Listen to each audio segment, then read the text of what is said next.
በ23ኛው የዓለም ዋንጫ ጨዋታ አሁን አርጀንቲናና አልጄሪያ ያደረጉት ጨዋታ ሲጠናቀቅ አንጋፋው ሊዮ ሜሲ ሪከርዶችን የሰባበረበት እንደ ሁልጊዜው ደምቆ በታየበት ጨዋታ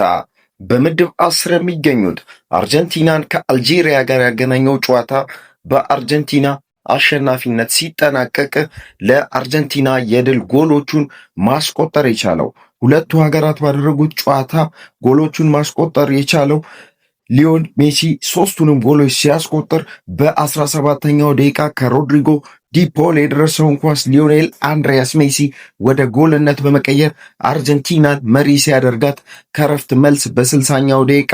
ከሊዮኔል ሜሲ ለራሱም ሆነ ለሀገሩ ሁለተኛውን ጎል አስቆጥሮ አርጀንቲናን 2-0 መሪ ሲያደርጋት በ76ኛው ደቂቃ ከኒኮ ጎንዛሎዝ የደረሰውን ኳስ ሊዮ ሜሲ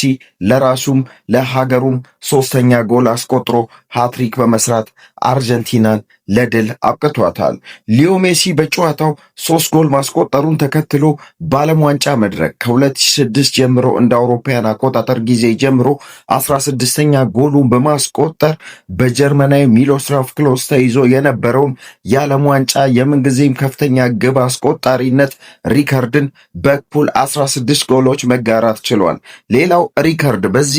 በዚህ ጨዋታ የሰበረው ሪከርድ ቢኖር በአንጋፋ ዕድሜው በዚህ በ38 ዓመት ዕድሜው ሃትሪክ በመስራት በዓለም ዋንጫ መድረክ ብቸኛው ተጫዋች ሊዮኔል አንድሪያስ ሜሲ ሆኗል። አርጀንቲና